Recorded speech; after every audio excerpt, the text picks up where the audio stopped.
Sejam todos muito bem-vindos ao Saúde em Pauta, o programa de entrevistas do Jornal do Médico, sempre com renomados especialistas das áreas de medicina e da saúde.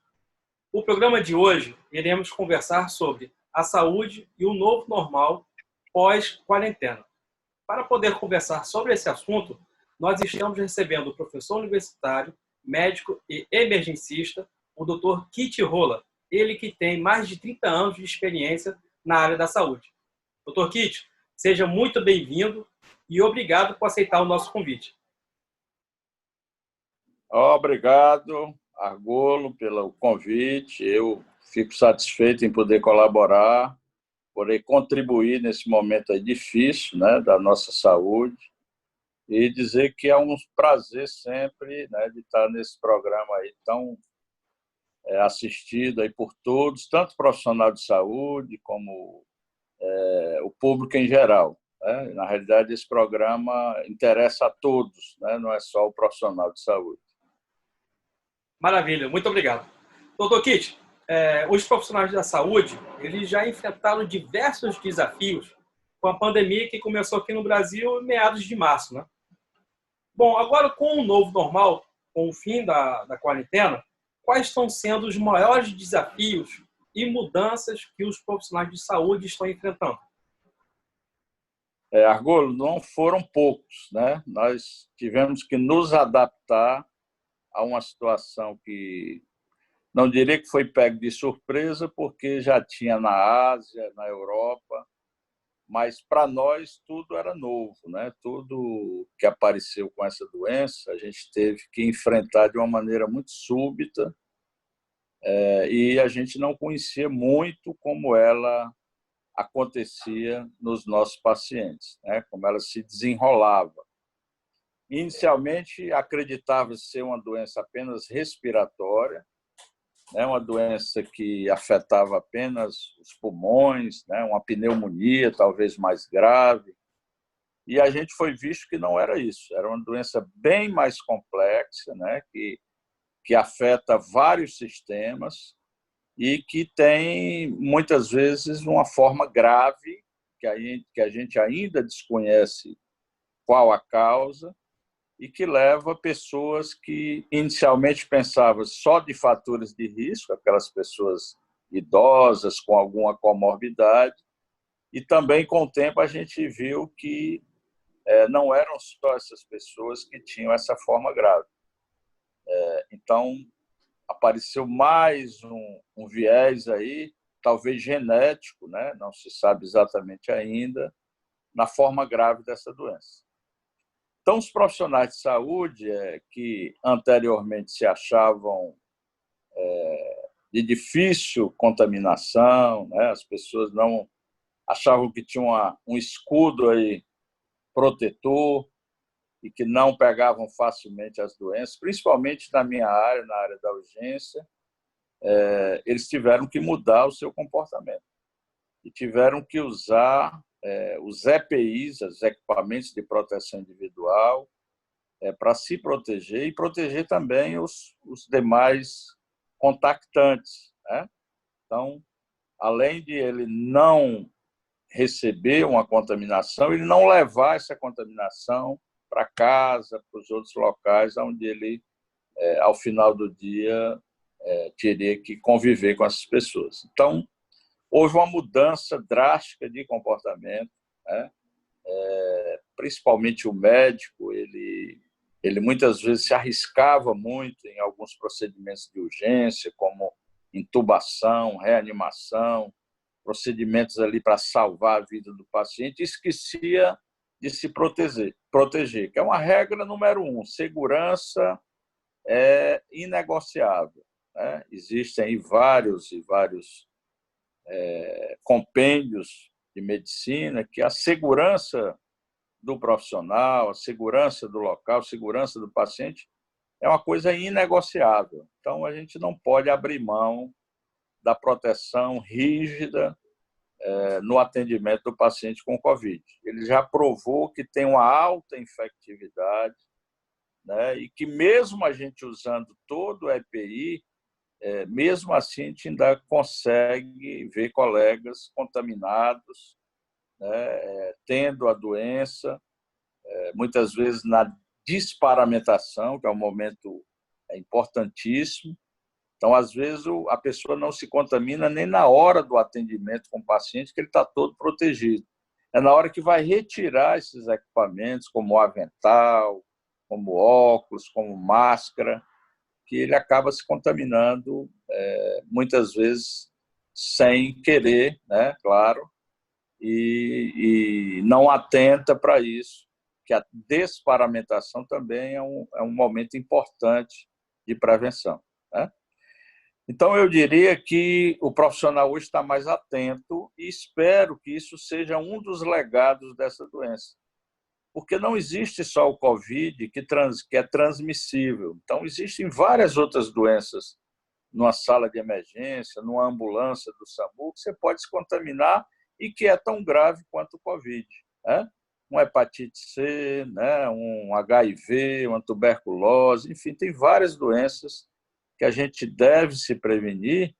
E o pior do emergencista é que nem sempre o paciente tem diagnóstico. Então, ele chega para fazer o primeiro atendimento, aquele paciente desconhece a sua doença, a anamnese é uma anamnese muito rápida e, muitas vezes, o profissional não se protege como deveria, né? Então, talvez esse seja um grande ensinamento hoje para os novos médicos, os médicos que atuam na urgência, é se proteger mais, né? Se usar os equipamentos que já existiam. Na realidade, eles não têm nenhum equipamento novo aí. São equipamentos que já existiam, apenas a gente não usava, né? Não acreditava que pudesse se contaminar. Então, óculos de proteção já existia, máscara já existia, avental já existia, gorro próprio já existia tudo, né? Então, esse é um ponto importante que as pessoas mais novas aí que entrem no atendimento lembre e leve para a sua vida profissional, tá certo? Além da proteção, eu diria que essa doença nos ensinou também várias formas de atuar como profissional, né? Trabalho em equipe é muito importante, né? Nunca se valorizou um trabalho em equipe como hoje. Então, o enfermeiro, o técnico de enfermagem, o fisioterapeuta, o nutricionista, o fonoaudiólogo, né? Todas as pessoas do hospital, o pessoal da limpeza. Então, houve uma supervalorização de todo mundo, né?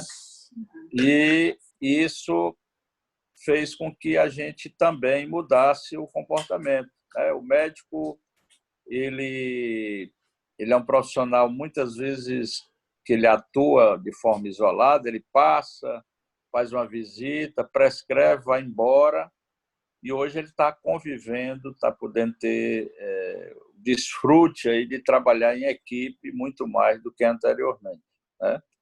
Isso foi uma mudança também muito importante que o Covid nos ensinou, né? Que ninguém consegue tratar um paciente grave com essa patologia se não tiver o suporte de uma equipe capacitada, treinada e em sintonia com o médico, né? Então, é muito importante esse entrosamento da equipe, uma boa comunicação e uma atuação conjunta, né? Eu diria que o médico é o maestro, mas precisa do restante da orquestra para que a gente consiga atingir os objetivos, tá?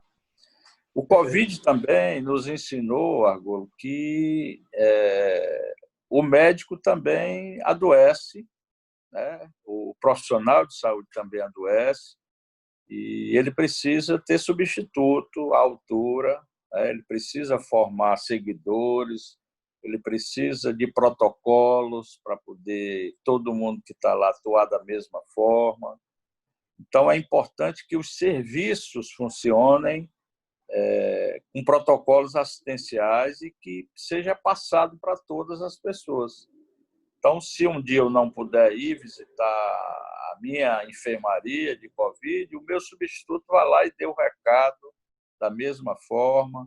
Então, nunca foi tão importante instituir protocolos nas instituições, protocolos que não só estejam no papel. Não estou falando aqui de um caderninho que está lá anotado o protocolo. É um protocolo que todos conheçam e que possam aplicar diariamente os ensinamentos, né, e todas as atividades que sejam previstas para aquele dia. Tá? Então, foi outro ganho importante. Né? Os serviços tiveram que realmente emitir protocolos. Aí você pode ver na internet hoje sem números de protocolos muito bem elaborados por instituições, né, que acabaram criando protocolos que vão servir aí para o mundo inteiro. Talvez aqui no Brasil, pelo número de casos e pelo tempo da pandemia ser longa, a gente tenha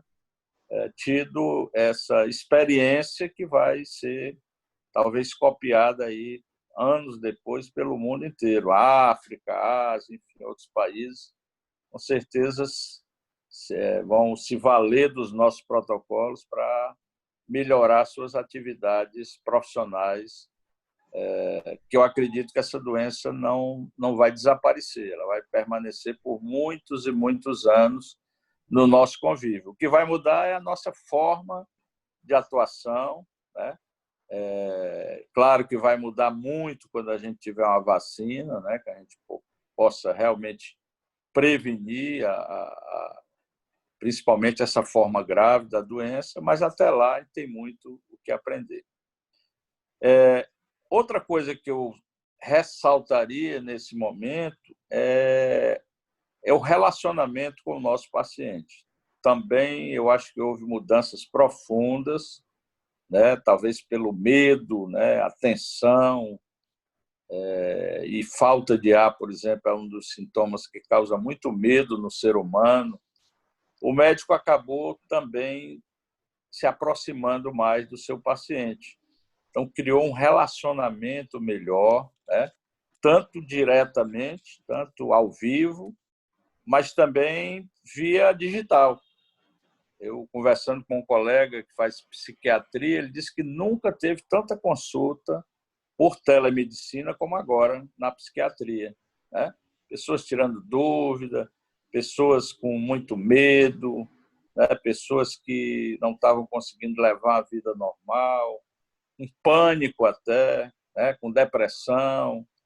Então, esse outro viés aí dessa doença, né, acabou aproximando, ou seja, melhorando a relação médico-paciente, médico-equipe, né, e claro que com isso o médico acaba também, com essa aproximação, chegando mais próximo do diagnóstico e por parte do paciente, aumenta a sua credibilidade, aumenta a crença aí no médico, que já foi, em tempos passados, muito forte, né? O médico era praticamente uma pessoa da família, né? A pessoa que era convidada para os aniversários, batizados, os grandes eventos da família. O médico era sempre lembrado como uma pessoa, né, que fazia quase parte da família. Então, esse tempo aí, eu ainda lembro, né? Meus pais são médicos, né? Meus avós, eu tenho avô, bisavô médico, né?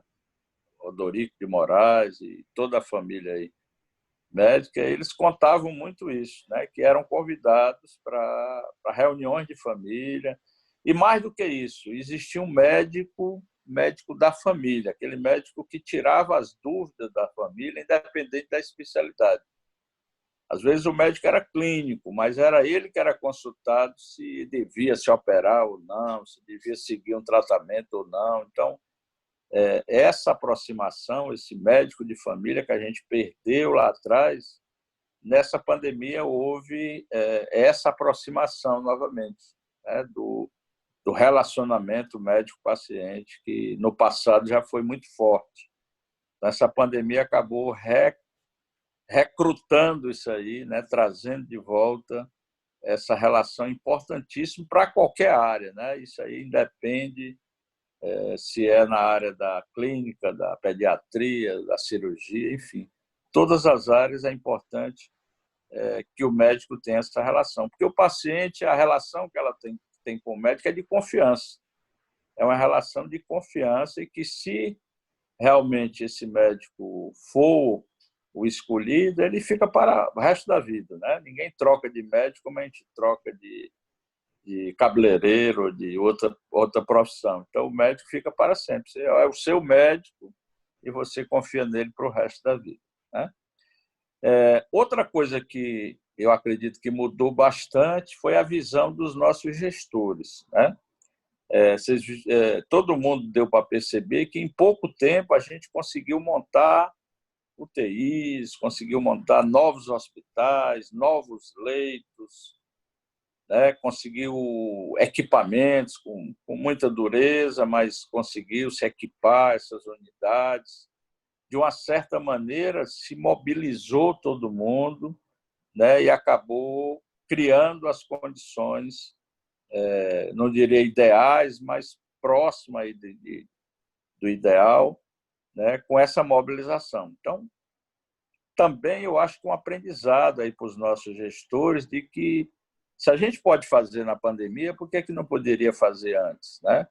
Por que a gente não podia fazer isso com maior planejamento, maior tempo, né? Com recurso vindo de uma maneira dividida e não só de uma vez? Enfim, tudo que foi feito aí em 2, 3 meses, a gente poderia fazer ao longo de algum tempo de forma planejada para outras doenças, né? Não existe só o Covid. Hoje o foco é Covid, mas tem doenças tão graves quanto e que a gente ainda precisa vencer, né? E precisa tirar pessoas da fila de espera, né? De transplante, precisa tirar da fila de espera de câncer, precisa tirar a fila de espera de algumas situações tão graves quanto o Covid, e principalmente por falta de recursos humanos, recursos financeiros, recursos de materiais, a gente não consegue vencer essa luta, né? Então, sempre tem uma demanda maior do que a oferta do sistema de saúde.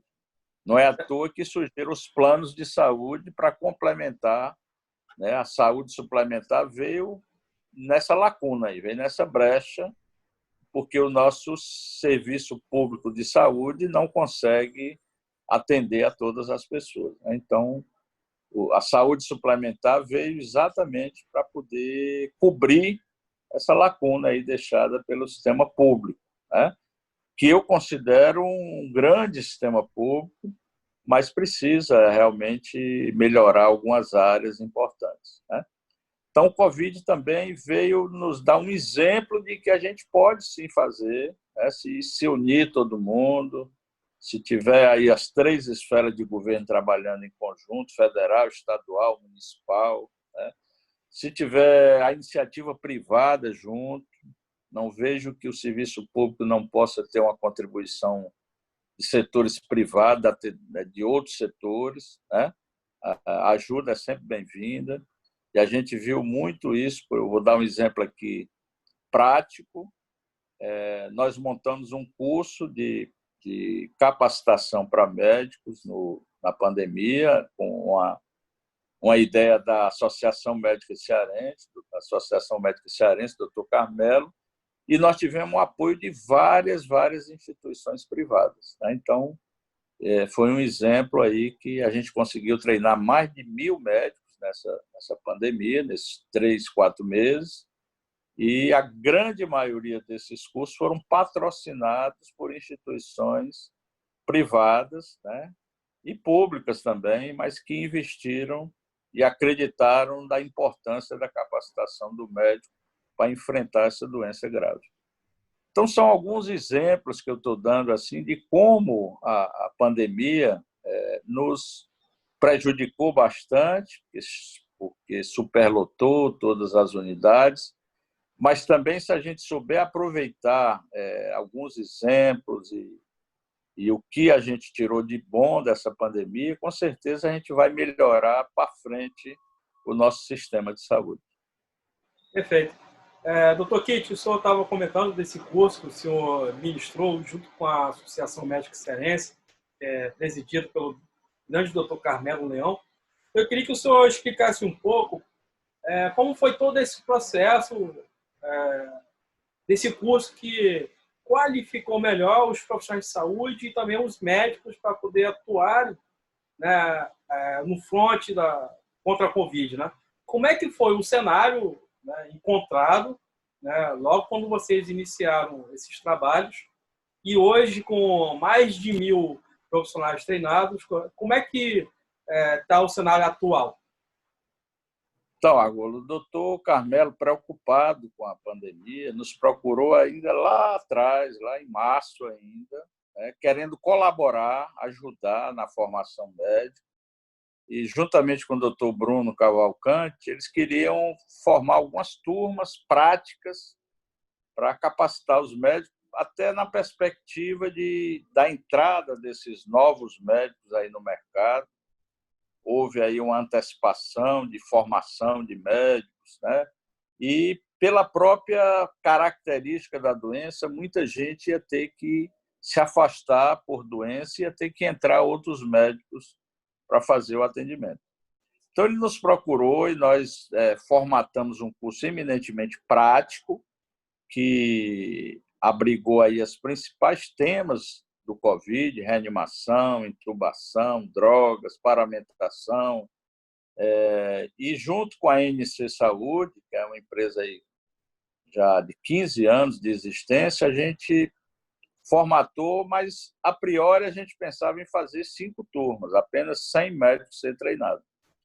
E aí, com uma semana, o Carmelo me ligou e disse: Kit, eu tenho 400 pessoas aqui na fila de espera aguardando uma vaga para esse curso. Eu disse: pelo amor de Deus, Carmelo, como é que a gente vai fazer para... Aí ele saiu atrás e nós fomos atrás de iniciativas privadas que pudessem bancar os custos do curso, né? Então, caímos em campo e fomos muito bem recebidos pela iniciativa privada. Algumas instituições de saúde entraram junto, outras que não eram nem da área da saúde, mas queriam colaborar, né? E aí nós chegamos a essa marca incrível aí de 1.000 médicos treinados, a priori só em Fortaleza, porque era o foco, era o epicentro da doença. E de um mês e meio para cá, a gente tem ido em vários interiores, né, em várias regiões do Ceará, para também levar essa capacitação. Então, nós já fomos a Sobral 2 vezes, pegando ali toda a região norte, já fomos a Itapipoca, já fomos a Iguatu, já fomos agora no Cariri pela 2ª vez. Vamos agora, na próxima semana, estaremos em Limoeiro e Russas, no Vale do Jaguaribe. Então, tomou um formato aí bem maior do que aquelas 5 turmas iniciais que o doutor Carmelo imaginava, né? E, inclusive, treinamos as Forças Armadas, treinamos o Exército, a Marinha, a Aeronáutica, né? Tiveram conosco, os hospitais de base, o Hospital do Exército ali. Todos os médicos foram treinados pela nossa equipe e realmente foi um ato assim que eu me sinto muito satisfeito de ter colaborado, né, com essa formação. O retorno assim muito gratificante, se você vê o retorno dos médicos após o curso. Olha, realmente eu me sinto mais seguro agora para atuar numa sala de emergência, atuar com um paciente grave. Foi muito, muito bom esse treinamento. Enfim, o feedback para nós foi muito gratificante, né? E o doutor Carmelo também está muito, muito satisfeito. E, a partir dessa primeira parceria, inclusive, nós engajamos outras parcerias com a MC. Maravilha. A qualificação do profissional de saúde, a gente pode dizer que ela é eterna, né, doutor Kit? E com certeza. Vocês, como conhecedores dessa área de capacitação na área da saúde, vocês estão de parabéns por terem somado forças junto com a ideia do doutor Carmelo e também o doutor Bruno para poder capacitar os profissionais de saúde. Realmente, uma das grandes preocupações era essa, né? Chegou uma nova doença, como é que vai fazer? Inclusive médicos até que anteciparam a sua formatura, que estava no meio do semestre e só faltava cumprir o restante dos meses para poder se formar, e anteciparam, mas vou lá para o front, como é que faz? Parabéns pelo trabalho que vocês desenvolveram e realmente repercutiu muito. Foi muito positivo mesmo. Foi muito gratificante para nós também. Maravilha. Doutor, agora vamos falar um pouquinho sobre a relação dos atendimentos de urgência e emergência, né? O senhor, que é um grande nome nessa área, grande serviços prestados há mais de 30 anos, quais mudanças o senhor tem observado nesses serviços que a pandemia trouxe? Isso tanto para o próprio serviço, para os profissionais que ali estão atuando e para o perfil dos pacientes que têm procurado os serviços de urgência e emergência. Argolo, quando a gente estava no pico aí da doença, eu fiquei muito preocupado, porque a gente chegou a ter aí uma superlotação nas UPAs, o SAMU não tinha mais para onde levar paciente, né? Os leitos de UTI totalmente lotados, a central de regulação com uma fila gigantesca de pacientes. Então, nós passamos aí umas 2 semanas muito críticas, né, que eu pensei que a gente não iria vencer essa luta, né? Mas as coisas foram clareando, e o que é que eu acho que a gente deve tirar de proveito? Uma delas eu já falei, né? Usar a EPI, usar a prevenção, né? Depois, capacitação. O médico tem que estar capacitado, né, para qualquer situação, mesmo que não seja ideal, mas ele tem que fazer o melhor pelo paciente ali naquele momento.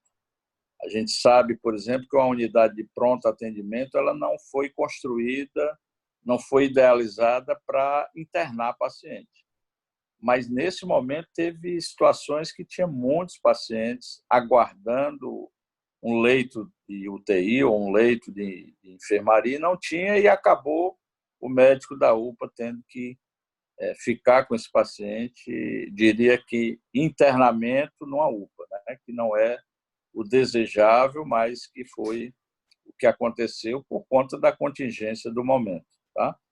Então, o que é que a gente pode tirar de proveito disso aí? Dizer, primeiro, que o sistema de saúde ele pode e deve melhorar a partir dessa pandemia, né?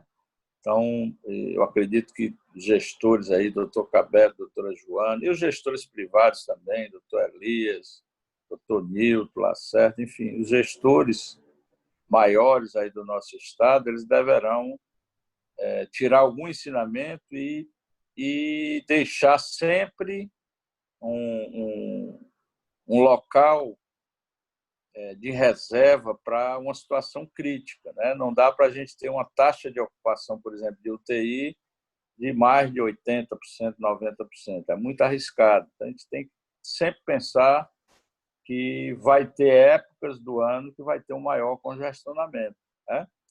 Outra coisa, assim, os leitos de terapia intensiva, que era muito concentrado aqui na capital, houve uma disseminação, né, desses leitos de UTI em todo o estado. Então, hoje tem grandes regiões do estado do Ceará com leitos de UTI que foram montados, e eu espero que esses leitos não sejam desmontados após a passagem aí da fase aguda da doença, que fica aí um legado importante para que a gente possa melhorar o sistema de saúde.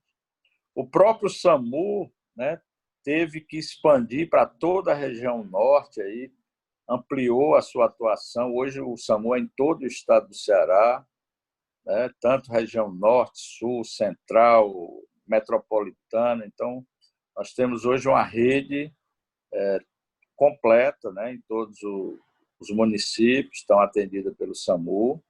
Então, foi uma repercussão positiva, né, da entrada dessa doença e na preparação e na otimização desses leitos, que, volto a repetir, eu espero que fique esse legado aí para a nossa saúde pública, né, para frente, que não sejam desmontados, exceto os hospitais de campanha, que a gente sabe que são temporários, mas os demais leitos, né? O próprio hospital aqui de Fortaleza, que foi contratado, ele deverá ficar para a rede, para ser utilizado. Enfim, eu acho que nós vamos tirar grandes lições aí desse momento crítico.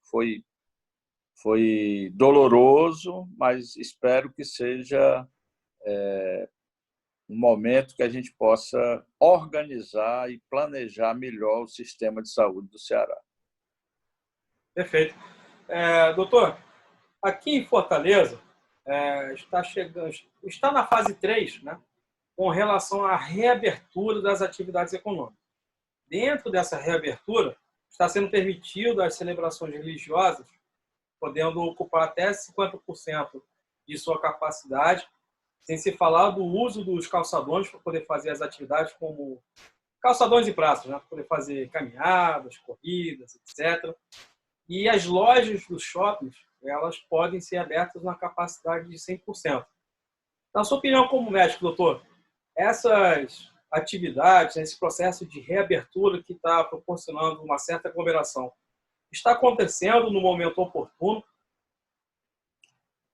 Eu acredito que sim, Argo, né? 4 meses de confinamento para o ser humano chega à beira do insuportável, né? Quem realmente teve que ficar confinado em um apartamento durante 4 meses, sem o convívio das pessoas, dos amigos, das atividades, realmente é muito tempo, né? E o pior, sem uma perspectiva de quando isso ia acabar, né? Alguns meses atrás a gente não sabia quando. O que é que eu acho que tem que mudar, pessoal? É a consciência realmente da população, né? A população vai ter que voltar, mas voltar de uma maneira que ela possa tanto se prevenir e prevenir as demais pessoas que estão ali próximas a ela, né? Que evite aglomerações, não há necessidade nesse momento de se fazer nenhuma atividade com aglomeração, né? Festas, né? Isso pode esperar um pouco, tá certo?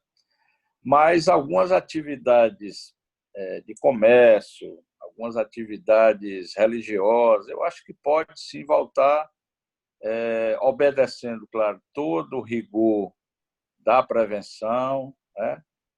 E essa prevenção tem que ser individual, cada pessoa, não é porque está uma placa ali que eu tenho que usar máscara que eu vou usar a máscara, eu tenho que usar independente de ter ou não placa, né? E isso tem que acontecer, a gente não pode ficar trancado para o resto da vida, né? A gente vai ter que ir fazendo, observando, né, com responsabilidade. Claro que tem cidades nesse momento que não podem fazer isso, né? Tem cidades que estão realmente com lockdown aí, severo e precisa para poder todo mundo não adoecer no mesmo momento. Esse é o grande vantagem do lockdown, dar um esvaziamento aí nos leitos, né, e poder que as pessoas adoeçam mais devagar.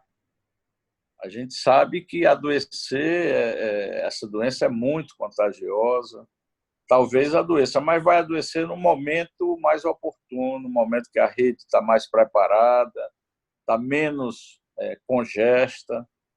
Então, eu sou a favor realmente dessa liberação, mas com cautela, com planejamento, com segurança e com avaliação. Não pode simplesmente soltar e não avaliar, tem que avaliar, né?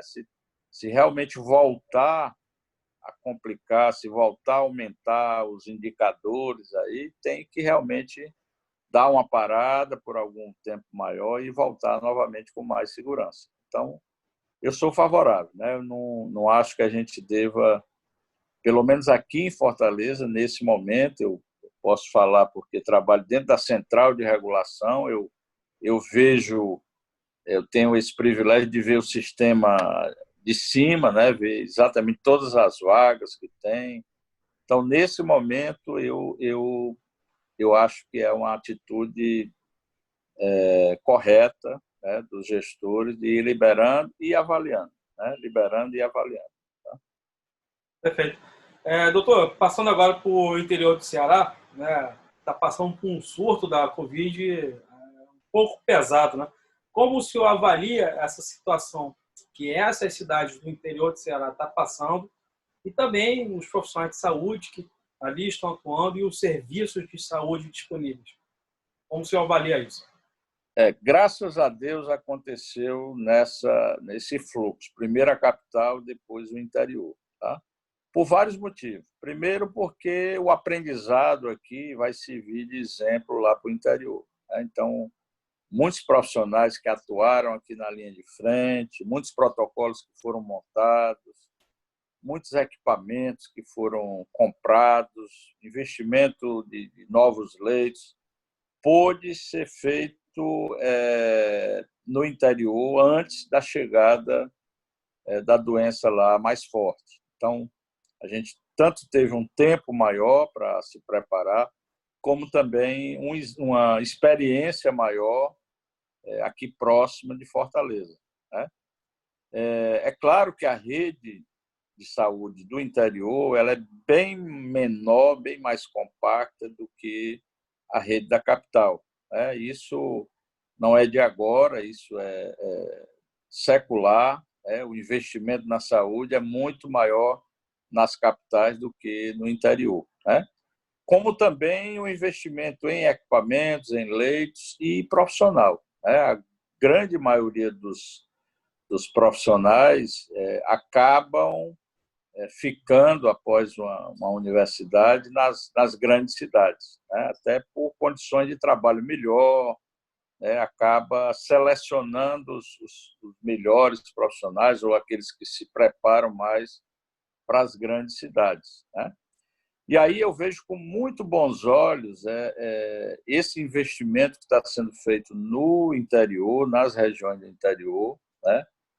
Tanto para o momento atual, mas, como eu disse anteriormente, para que fique o legado dessa rede de urgência, essa rede de equipamentos, seja mantida no interior, para que a gente evite transferências frequentes aqui para a capital de doenças que muitas vezes não são de alta complexidade.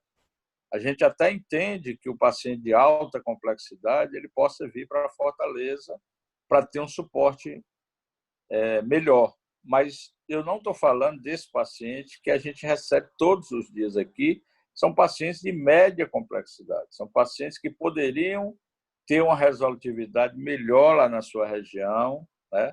Se tivesse uma estrutura melhor, se tivesse um profissional mais capacitado, se tivesse equipe, se tivesse financiamento para isso. Então, eu vejo aí com muita satisfação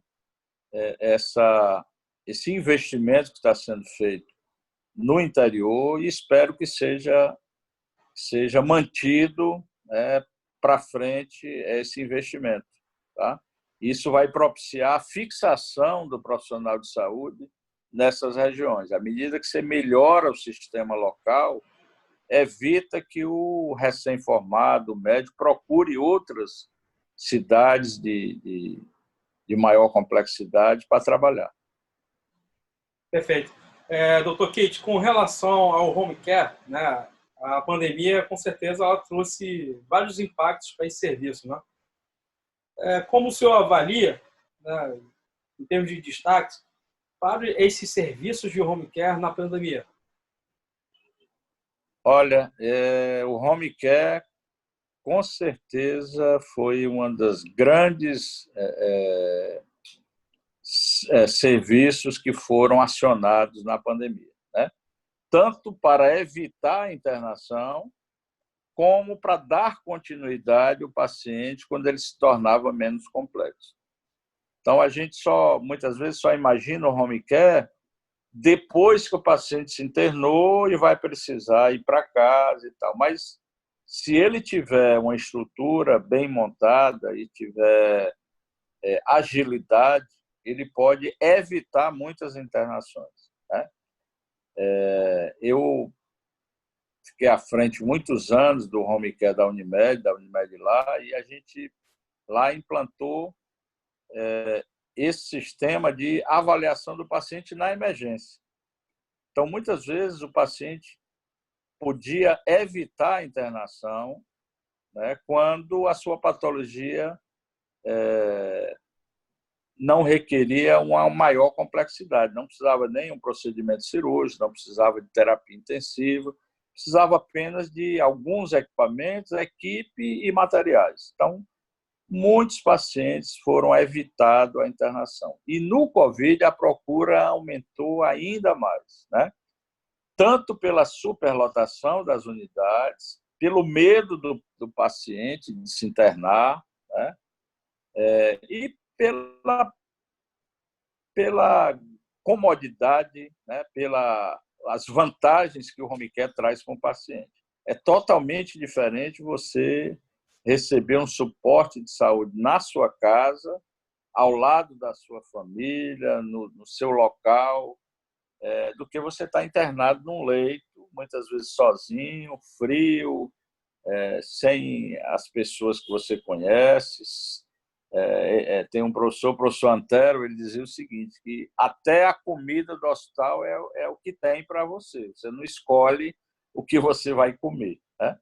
Então, ele disse, olha, até o cheiro da minha casa eu gosto, né? Então, isso é o que faz o crescimento hoje da assistência domiciliar, né? Eu tive a oportunidade de conhecer um modelo francês de assistência domiciliar e lá praticamente se faz tudo no domicílio, exceto quando se precisa fazer um procedimento cirúrgico ou unidade de terapia intensiva. As demais ações, praticamente todas podem ser feitas no domicílio e realmente é feito, né, com muita segurança, com muito profissionalismo e que a gente ainda precisa melhorar um pouco aqui no Brasil. A gente cresceu um pouco nos serviços privados, mas o serviço público, o home care, ainda está muito acanhado. Ainda precisa ter melhoria, precisa ter um suporte maior para que o paciente se sinta realmente assistido no seu domicílio, sem medo de, por exemplo, ter uma complicação e não ter ninguém para atender. Então, o sistema público, se investir na assistência domiciliar, ele vai desafogar muitos leitos de pacientes crônicos que poderiam estar em casa. Então, esses pacientes crônicos que hoje ocupam leitos de hospital, se tiver um sistema de home care muito bem montado, com certeza eles irão para casa e desocuparão esses leitos para pacientes que realmente precisem na fase aguda, por um tempo curto e que, estabilizando, podem também ir para casa. Então, tanto evitaria a internação, como daria seguimento precoce da deshospitalização, né? Então, em vez do paciente permanecer 15, 20 dias internado, ele poderia permanecer 4, 5 dias ali na fase aguda e dar continuidade a essa assistência no domicílio, né? Então, é isso que o mundo inteiro está fazendo, né? Home care. Eu lembro de uma pesquisa da Fundação Getúlio Vargas, aqui no Brasil, alguns anos atrás, ela fez uma análise dos pacientes internados. E nessa pesquisa, ele disse que mais de 60% dos pacientes que hoje estão internados poderiam estar em casa. Então, é uma estatística muito alta, é uma estatística que a gente precisa se debruçar e investir na assistência domiciliar. Eu acho que é o futuro da saúde do mundo, é um grande investimento na assistência domiciliar, né? Mas uma assistência domiciliar que o paciente possa se sentir seguro, ele possa realmente saber que está sendo feito o melhor para ele, com tecnologia, com profissionais preparados e, claro, com toda a possibilidade dele fazer o que ele faria dentro do hospital: exames, exame de imagem, consulta de um especialista, pequenos procedimentos, tudo no domicílio. E hoje isso é possível.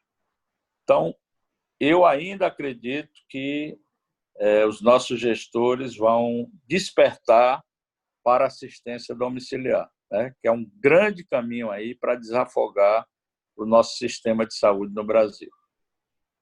Perfeito. Doutor Kish, chegando agora no assunto sobre fake news, a pandemia ela meio que potencializou de uma forma astronômica as fake news na saúde. Né? A saúde já tem tantos problemas, ainda tem que enfrentar as fake news. Né? Elas são tão prejudiciais para o sistema de saúde, para os profissionais que ali atuam e também para os pacientes. Como é que o senhor avalia esse momento de tanta potencialização das fake news na saúde? Qual a sua avaliação em relação a isso? Olha, Argolo, como você falou, a fake news é deplorável sob todos os aspectos, né? Mas, por outro lado, assim, alertou também aos pacientes que eles não podem estar acreditando em informações de WhatsApp para se tratar. Na realidade, isso fez com que a nossa população entendesse que não existe fórmula mágica de WhatsApp para tratar algumas doenças. Muita gente vê ali uma fórmula no WhatsApp de qualquer doença, independente de ser Covid, e já vai fazendo, independente de saber se aquilo traz algum benefício ou algum malefício, né? Não procura certificar. Então, o cara lá ensina 3 pingos disso, com 3 não sei o que daquilo, 1 litro não sei de quê, você toma, bota na geladeira e toma tantos copos por dia, o cara vai tomando, ele não sabe se aquilo ali está... E o pior, às vezes deixa de procurar um médico, um profissional que vai realmente dar um diagnóstico, atrasando o diagnóstico, muitas vezes importante, às vezes de um câncer, né, de uma doença crônica, um diabetes, enfim. Então, a fake news, é claro que não dá para a gente conviver, né? Mas também não acho que o WhatsApp seja um canal de consulta médica, que nunca ele vai ser um canal que tenha segurança para realmente você se basear num tratamento de uma doença, né? Então, o que é que eu gostaria de dizer? Eu acho que a gente deveria tirar um ensinamento disso e ver assim, até onde a gente pode dar uma informação segura à nossa população e qual o canal que seria o melhor. Não sei se o WhatsApp seria o melhor canal para informação de saúde, informação médica, né? Eu acho que o WhatsApp é muito aberto, tem ainda regras muito falhas, né? Então, talvez tenha que se pensar numa outra alternativa das redes sociais, talvez um canal médico, talvez seja o Jornal do Médico, aí, que acabe sendo um canal aí importante para a gente divulgar assuntos, né, que sejam realmente comprovados, que tenha pesquisa, né, que seja realmente uma solução daquele problema, né? Então, e até informações de que o paciente precisa procurar um profissional. Ele não pode simplesmente tomar o chazinho lá da folha da planta lá que ensinaram a ele e esquecer de fazer um exame médico periódico, né? Então, fake news, ele com certeza não ajuda, atrapalha bastante, mas fica o alerta aí para a gente também pensar num canal que a gente consiga chegar na população, a gente consiga chegar lá na ponta e que seja seguro e confiável, né? Porque tem muita coisa que se pode informar a população, educar a população, reconhecimento de algumas doenças precocemente, né? Câncer de mama, né? E vários outros tipos de câncer. Você pode ensinar a população como reconhecer, AVC, diabetes, infarto, enfim. A maioria das doenças a gente poderia ensinar como reconhecer e até como se comportar até a chegada de uma ambulância. Eu vou dar um exemplo aqui. Nos Estados Unidos, o primeiro socorros é dado no ensino médio. Então, a criança, até que chega o 911 lá, ele sabe o que fazer, sabe o que é que vai ligar, sabe a posição que o paciente vai ficar, o que é que pode fazer, o que é que não pode fazer. Então, é uma informação, é uma educação da população importante. Sabe desengasgar uma pessoa que está engasgada, sabe fazer uma queimadura, sabe controlar um sangramento até que chegue uma ambulância. Então, são coisas importantíssimas que a gente poderia disponibilizar para a população, mas não sei se o WhatsApp é o canal mais adequado, porque da mesma forma que tem informações importantes, tem informações maldosas, informações que não têm nenhum fundamento e que essas pessoas, às vezes, acreditam cegamente, seguem essas orientações, piorando o seu quadro, né?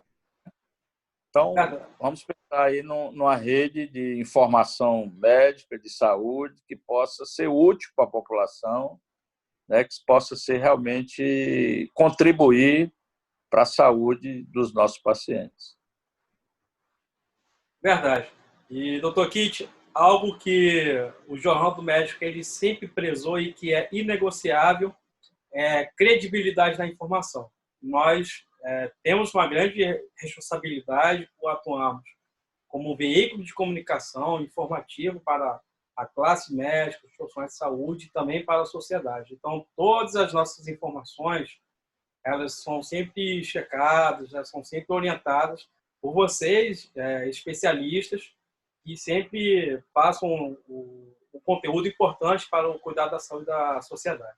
Então, é algo que o público já está habituado com o Jornal do Médico de se tem alguma informação, se tem dúvida, pode consultar lá no Jornal do Médico e se está lá, é verdade. Desinformação Perfeito. não é o nosso forte. Perfeito. Bom, doutor, a gente está chegando aqui próximo ao fim da nossa entrevista. Tem uma pergunta aqui para o senhor que seria pós-pandemia, né? A gente está um pouco ainda longe de chegar ao fim da pandemia, mas a gente está trilhando arduamente nesse caminho com a possível descoberta da vacina, que, se Deus quiser, tão logo irá sair. Mas o que se esperar da pós-pandemia para o sistema de saúde, para a própria classe médica, para os profissionais de saúde e a sociedade? O que se esperar de mudanças nesse público? Como eu falei lá atrás, eu acho que essa doença veio para ficar. Nós vamos conviver com ela por muitos e muitos anos, né? Talvez não dessa forma, com surto, né? Até porque se a vacina realmente for lançada, isso deve diminuir, mas a gravidade de quem pegar essa doença vai continuar existindo, né? O medo vai continuar existindo, né? Então, o que é que eu acho que pós-pandemia a gente vai ter que fazer? Primeiro, um planejamento, né? Um planejamento de ações de saúde pública, de ações de saúde suplementar, para combater algumas doenças. E espero que o Covid tenha alertado aos gestores maiores, tanto público como privado, de que a gente se preparando melhor, com maior planejamento, a gente consiga atingir os objetivos de uma maneira melhor, né? De uma maneira mais ampla. Então, eu diria que, por exemplo, leitos de UTI no Ceará. Será que a gente tem o número de leitos ideal? Será que a gente tem o número de leitos necessários? Será que a gente tem o número mínimo de leitos para esse tipo de patologia que precisa de terapia intensiva? Então, estou dando só um exemplo de que o planejamento é importante para que a gente estruture melhor o sistema de saúde, né? Outra coisa importantíssima que eu falei é a educação da população. Essa vai ter que ser fortalecida, ampliada, né? Talvez com grandes canais de comunicação, né? A gente precisa melhorar desde a pessoa mais humilde, o que é que ela tem que fazer para melhorar a sua higiene pessoal, a sua alimentação, a sua atividade física, né? E claro que isso vai diminuir o número de patologias, o número de doenças. Então, promoção de saúde, na realidade, que a gente pouco faz no Brasil. Na realidade, o nosso sistema de saúde é muito tratamento de doenças. A gente não promove saúde, né? Ou se promove, promove muito pouco.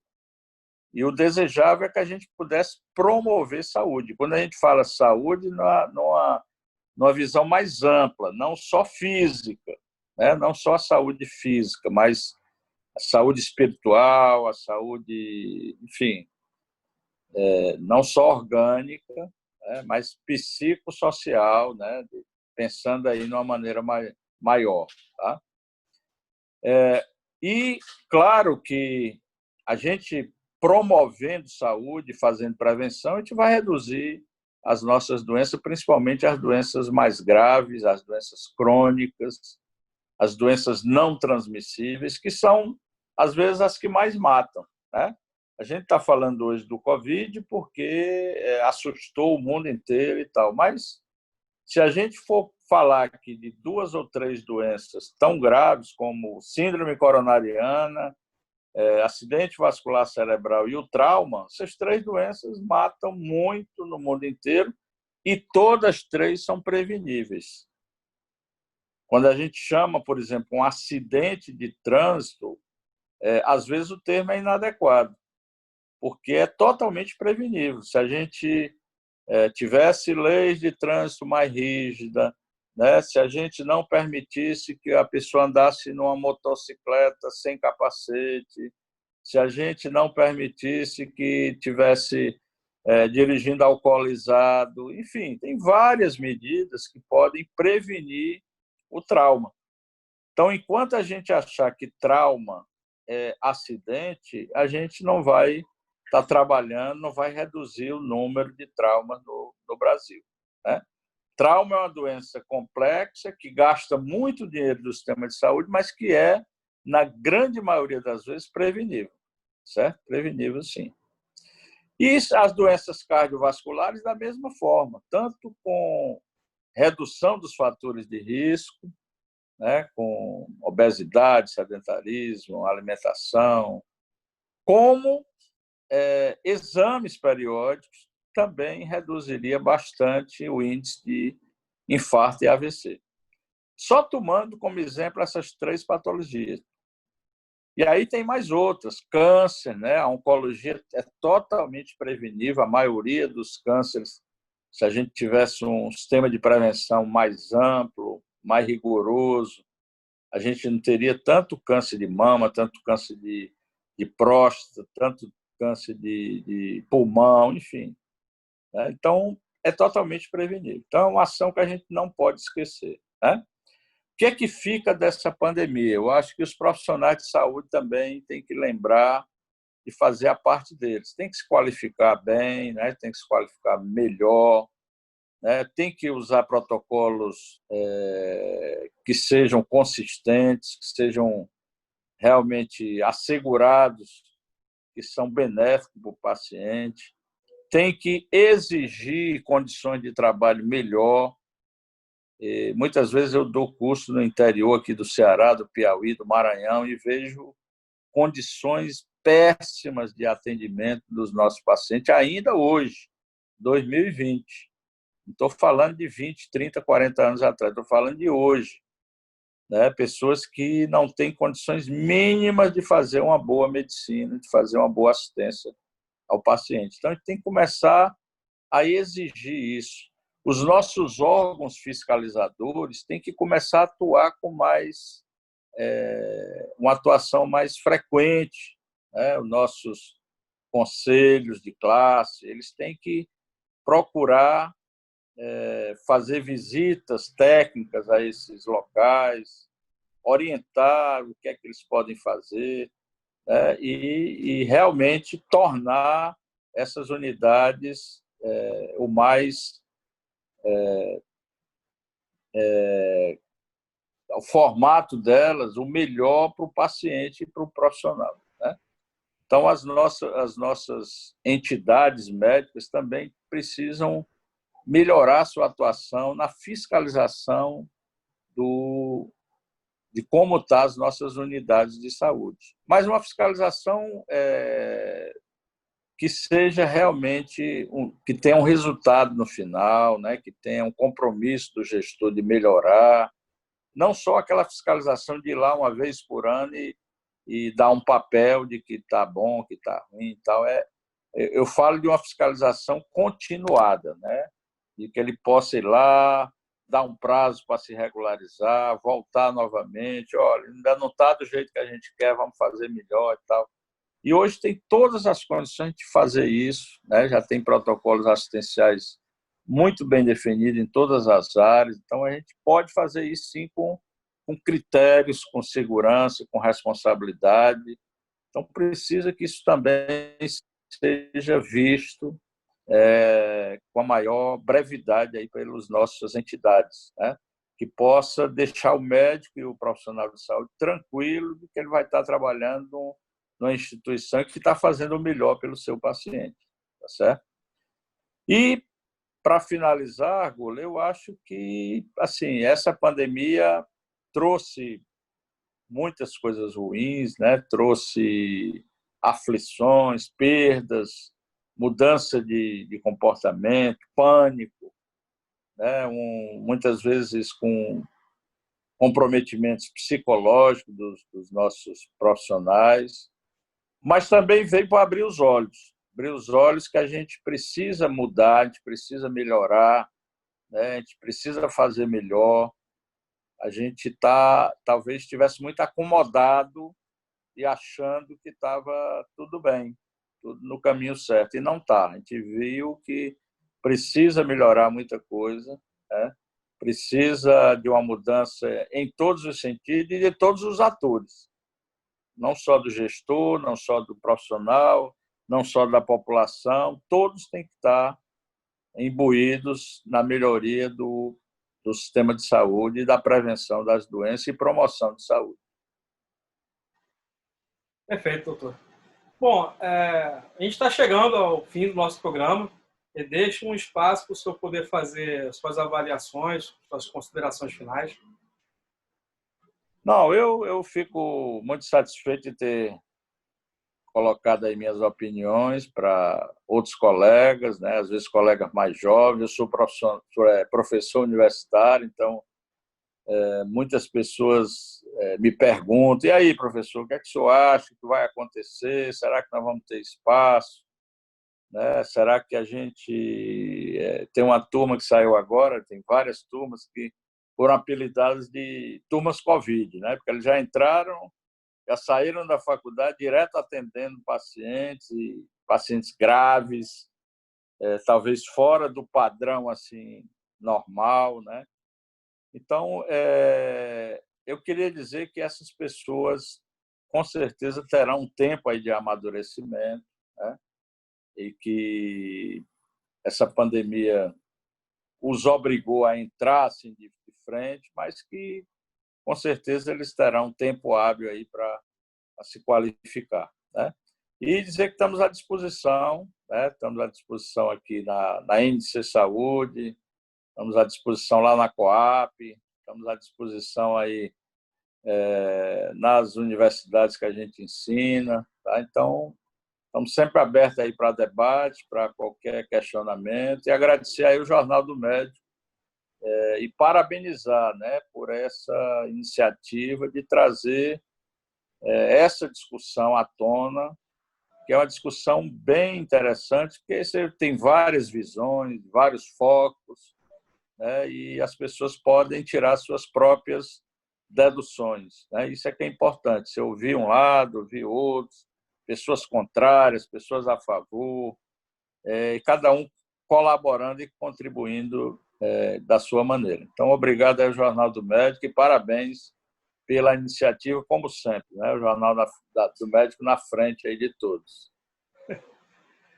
Ok, doutor Kitt, muito obrigado pelas suas palavras, viu?